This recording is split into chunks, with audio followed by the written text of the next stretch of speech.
idea what you just walked into. Cool. ፊልሙ የሚጀምረው በሳም ትውውቅ ነው። ሳም በፖሊስ መኪና ተጭኖ ትልቅ ጥበቃ ወደሚደረግበት እስር ቤት እየሄደ ነው። የሚታሰርበት ምክንያትም ኢምንት የሆነ ወንጀል በመስራቱ ነው። በዚህም ምክንያት ለ6 ወራት እንዲታሰር ተፈርዶበታል። እስር ቤት እንደደረሰም በሰውነት ፍተሻ ሂደት ውስጥ ያልፋል። ልክ ፍተሻውን እንዳጠናቀቀ ወደ እስር ክፍሉ ያስገቡታል። ክፍሉ ውስጥም በተወሰነ ገጽታ እሱን የሚመስል ሰው ይመለከታል። በሚቀጥለው ቀን ሳም ኮሊን ስለሚባለው አደገኛ እስረኛ ማወቅ ይጀምራል። እስረኛው ብዙ ጋንግስተሮች ያሉት የእስር ቤቱ ተፈሪ እስረኛ ነው።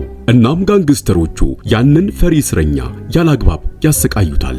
ሳምም ይህን በመመልከት ይሄ ጉዳይ ለእርሱም ጭምር አስጊ ሊሆን እንደሚችል ያስባል። ከዛ በኋላ ሳም የሌላ ጋንግስተር አለቃ የሆነውን ብራንደንን ያገኛል። በሕገ ወጥ መሳሪያ ሽያጭ ምክንያት የገባ ነው። ሳም እያለፈ ባለበት ሰዓት ብራንደን ቼዝ እየተጫወተ ነበር። ሳም ለብራንደን ቼክ የሚያደርግበትን አንድ የቼዝ ሙቭ ይጠቁመዋል። ብራንደንም በሳም እይታ ይደነቅና ያከብረዋል። ሳም የእስር ክፍል ውስጥ እያለ የክፍል ጓደኛው ቢላዋ እየሳለ ይመለከታል። ሳምም ለምንድነው ይህን እያረክ ያለው ብሎ ሲጠይቀው የጋንግስተሮቹን አለቃ ኮሊንን ሊገድለው እንዳሰበ ይነግረዋል። ጨምሮም ከዚህ በኋላ ሊያሰቃዩት እንደማይገባ ይነግረዋል። ሳም ግን በዚህ አይነት መንገድ ሊያስቆመው እንደማይችል ነግሮት ሐሳቡን ያስቀይረዋል። በቀጣዩ ቀን ኮሊንና ጋንግስተሮቹ የሳምን የክፍል አጋር ሊወስዱ ሲመጡ ሳም ዝም አላለም። ድብድብ ጀመረ። ነገር ግን ይህን የተመለከቱ የእስር ቤቱ ጠባቂዎች ይለያዩአቸዋል። ከዛም ሳምንና የክፍል ጓደኛውን በተለያየ ክፍል ውስጥ ይመድቧቸዋል። ይሄም ጉዳይ ብራንደንን በሳም ጭንቅላት ፍጥነት የበለጠ እንዲሳብ አደረገው። ከተወሰኑ ቀናቶች በኋላ ሳምና የቀድሞ የክፍል ጓደኛው ወደ ነበሩበት ክፍል ይመለሳሉ። ብራንደን ሳምን ቀረብ ብሎ ስለ እስር ቤቱ አደገኝነት ይነግረዋል። ቀጥሎም ራሱን እንዲከላከልና ካላስፈላጊ ነገሮች እንዲጠብቅ ይመክረዋል። ጋንግስተሮቹ አሁንም ቢሆን ከመተናኮል ወደ ኋላ አላሉም። በመሆኑም የሳምን ጓደኛ ራሱን እስኪያጠፋ ድረስ ያማርሩታል። ሳም ራሱን ሊያጠፋ ያለውን የክፍል ጓደኛውን ያስቆምና ዘቦቹን ጠርቶ ጓደኛው ወደ ሆስፒታል እንዲወሰድ ያደርጋል። ኮሊን አሁን ደግሞ ወደ ሳም ዞሯል። ሳም ግን ለዚህ ፍጥጫ ዝግጅት የጥርስ ብሩሹን አሹሎ ራሱን ለመከላከል ዝግጁ ሆኗል።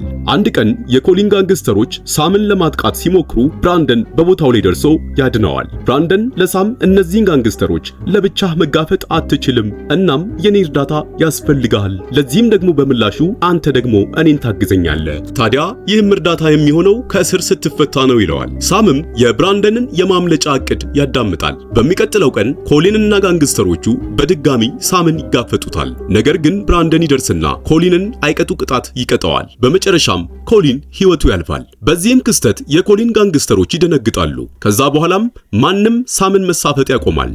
ጊዜ ነጎደ። ሳምም የ6 ወር እስሩን ጨረሰ።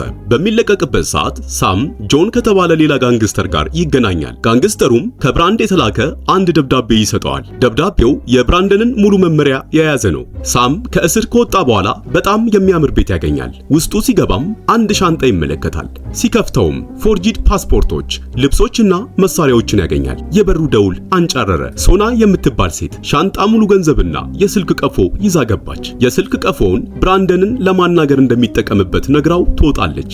በሚቀጥለው ቀን ሳም የብራንደንን መመሪያ እየተከተለ ፍራንክሊን የሚባል ሰው ጋር ይደርሳል። ፍራንክሊንም በጣም የረቀቁ መሳሪያዎችንና አጠቃቀሙንም ጭምር ያሰለጥነዋል። ከዚያም በኋላ ሳም አንድ የጉብኝት ሄሊኮፕተር ይከራይና በፓይለቱ ላይ ሽጉጥ ደግኖበት ቀጥታ ወደ እስር ቤቱ እንዲያበር ያደርገዋል። ብራንደን እየጠበቀው ነው። ካፍታ ቆይታ በኋላ ብራንደን አንዱን የጥበቃ ሰራተኛ አግቶ ወደ እስር ቤት ክፍል ውስጥ ያስገባዋል። ሄሊኮፕተሯ እንደደረሰች ሳም ሽጉጥ እየተኮሰ ለብራንደን ሽፋን እየሰጠ እስረኞቹ እንዲያመልጡ አደረገ። በፍጥነት ወደ ተዘጋጀችው መኪና ገቡና ብራንደን ወደ መጀመሪያ አቀዱ ወርቅ ወጥቶ ወደሚከማችበት ስቶር ለማምራት ተዘጋጁ። ብራንደን ሳምና ጋንግስተሮቹ አሁን ለትልቅ ነገር ተዘጋጅተዋል። በዚህ ጊዜ ብራንደን ሳምን ወደ አንድ ፓርቲ ጋብዘዋል። ፓርቲው ላይ ሶናም ትገኛለች። ሳምና ሶና የመዋኛ ገንዳው ጋር ሆነው እያወሩ ነው። ድንገት ጆሽ የሚባል ሰው ይመጣና ሳምን ወደ መዋኛ ገንዳው ይገፈትረዋል። ሳምም ዋና ስለማይችል መስመጥ ይጀምራል። ሶና ዘላ ትገባና ሳምን ታድነዋለች። አጠገቡ የነበሩት ሰዎች ሳም ላይ ተሳሳቁበት። ፓርቲውን ለቆ ይሄዳል። ሳምም መንገድ እንደጀመረ ሶና ተከትለው ኖራ ግባ ልሸኝ ብላ ወደ መኪናዋ ውስጥ ታስገባዋለች። ከዛም ወደ ቻይና ሬስቶራንት ይገባሉ። አንድ ሁለት መጫወት ጀመሩ። ሶና ሁሉም ሰው የጆንስ ፍቅረኛ እንደሆንኩ ያስባሉ። ነገር ግን የኔና የጆን ግንኙነት ፕሮፌሽናል የሆነ ንጹህ የቢዝነስ ግንኙነት ነው ትለዋለች። ስደተኛ መሆኗና ስራ መስራት ስለነበረባት ከነጆን ቡድን ጋር በአጋጣሚ እንደተገናኘችና በስራዋም ረብጣ የሆኑ ገንዘቦችን እንደሰራች ትነግረዋለች። ከዚህ በኋላ ነበር ሳምም አንደበቱን ከፍቶ ለሶና ስለራሱ ዝርዝር መረጃዎችን የነገራት። ከዛ በኋላ ሁለቱም ወደ ቤት ተመልሰው ቆንጆ ምሽትን አብረው አሳልፉ። በሚቀጥለው ቀን ጠዋት ብራንደን ሳምን ያገኘውና ያለሱ ፍቃድና እውቅና የትም እንዳይሄድ ያስጠነቅቀዋል። አክሎም ከሶና እንዲርቅ ቀጭን ትዕዛዝ ያስተላልፍለታል። ምክንያቱ ደግሞ ስራህን በአግባቡ እንዳትሰራ ትኩረትህን ትወስዳለች የሚል ነው። ከዛም ብራንደን ሳምን ወርቅ ወደሚወጣበት ቦታ ይዞት ይሄዳል። ከዛም እቅዳቸውን እንዴት እንደሚያሳኩ ወሳኝ ነጥቦችን ይነግረዋል። ሳምም ስለ ኢመርጀንሲ ደውሉና በማን ቁጥጥር ስር እንዳለ እንዲያረጋግጥለት ይጠይቀዋል። ከዛ በኋላ ብራንደን ክሪስ የሚባል ችሎታ ያለው የመኪና ተወዳዳሪ ሰውን ከቡድኑ ጋር ይቀላቅላል። የክሪስ ሚናም መኪናውን አሳልጦ ማምለጥ ነው። አሁን ቡድኑ ዝግጅቱን አጠናቋል። ብራንደን ብሉፕሪንቱን እያሾፋቸው ነው። ሆኖም ግን ፓርቲው ላይ ሳምን የገፈተረው ጆሽ አሁንም በሳም ላይ ጉንተላውን አላቆመም። ለመደባደብ አንድ ሁለት ሲሉ ብራንደን ያስቆማቸውና ሳምን ክፍሉን ለቆ እንዲሄድ ይነግረዋል።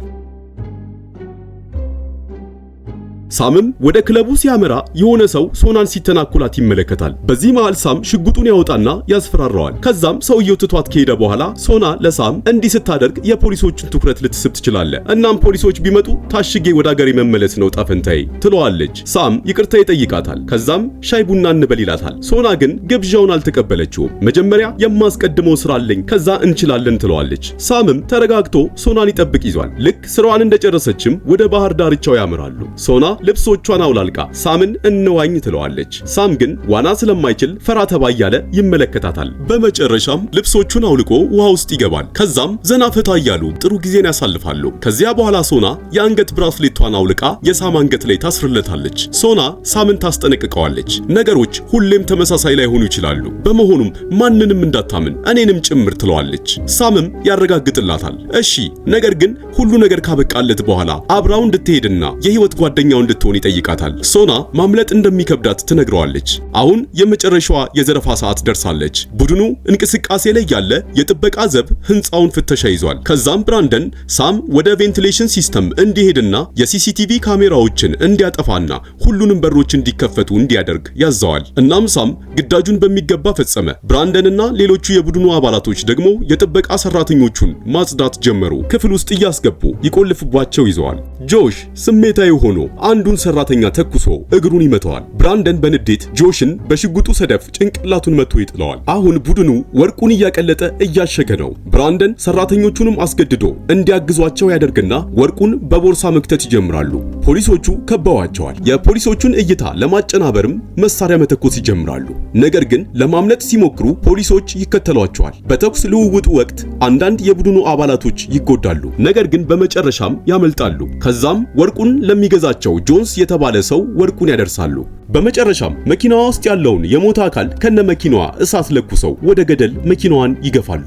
ከቆይታ በኋላ ሶና ክፍሏ ውስጥ እያለች በር ይንኳኳል። አንድ የጆንስ ሰው ወደ ክፍሏ ይገባል። ጆን እንድገልሽ ነው የላከኝ ሲላት ሶና በፍጥነት ለማምለጥ ትሞክራለች። ሰውየውም ይተኩስባታል። ሶና ለጥቂት ታመልጣለች። እናም ለሳም ደውላ ጆን እንደከዳቸው ታሳውቀዋለች። ፖሊሶችም እየመጡ እንደሆነ ጨምራ ትነግረዋለች። ከተወሰኑ ጊዜያት በኋላ ፖሊሶች ወደ ብራንደን አፓርትመንት ይደርሳሉ። ነገር ግን ምንም ስላላገኙ ይመለሳሉ። ከዛም ብራንደን የዘረፉትን ወርቅ የቀበሩበትን ቦታ ያጣራል። እናም ብራንደን ከሳም ጋር ይገናኝና ወደ ሜልቦርን መሄድና የወርቁን የስምምነት ጉዳይ ከጆንስ ጋር እንዲዘጉ ይጠይቃል። ሳምም በጉዳዩ ይስማማና ሶናም እንድትካተት ይጋብዛታል። አሁን ቡድኑ በሜልቦርን ይገኛል። ብራንደን የጆንስን መገኛ በሚገባ ነግሯቸዋል። ለሶናም የተወሰነ ገንዘብ ይሰጣትና በሚሽኑ ወቅት ለሞቱት የቡድኑ አባላቶች ቤተሰብ እንድትሰጥ ያዛታል። ሶና እምቢ ስትል ብራንደን በጥፊ ያጮላታል። ሳምም በጣም ይናደዳል። እናም የጦፈ ክርክር ውስጥ ይገባሉ።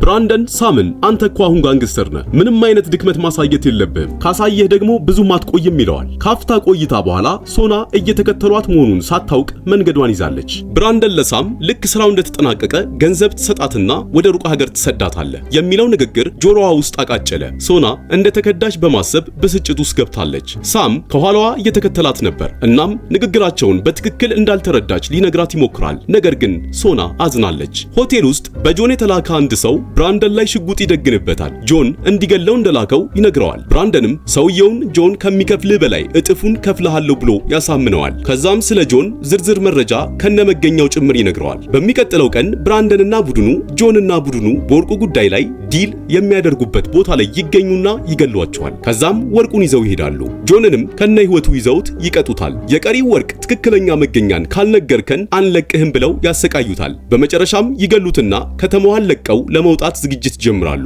በተዘጋጀችው ጀልባም ተሳፍረው ይሄዳሉ።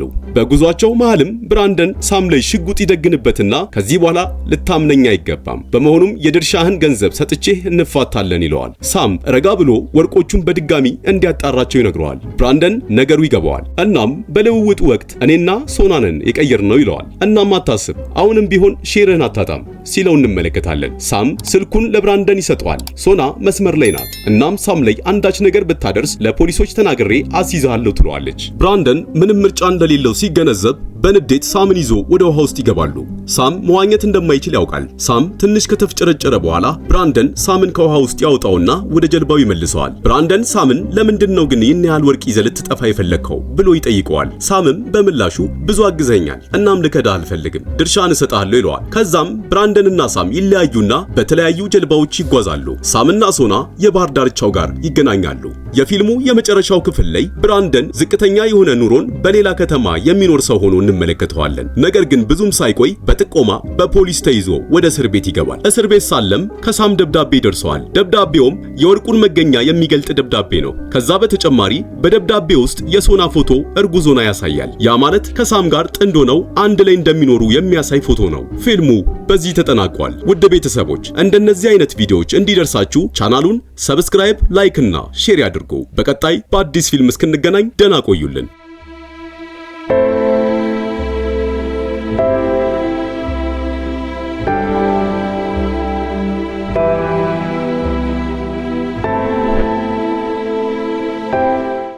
ደግ እንስማ፣ ከምድራችንም ሰላም አይጥፋ።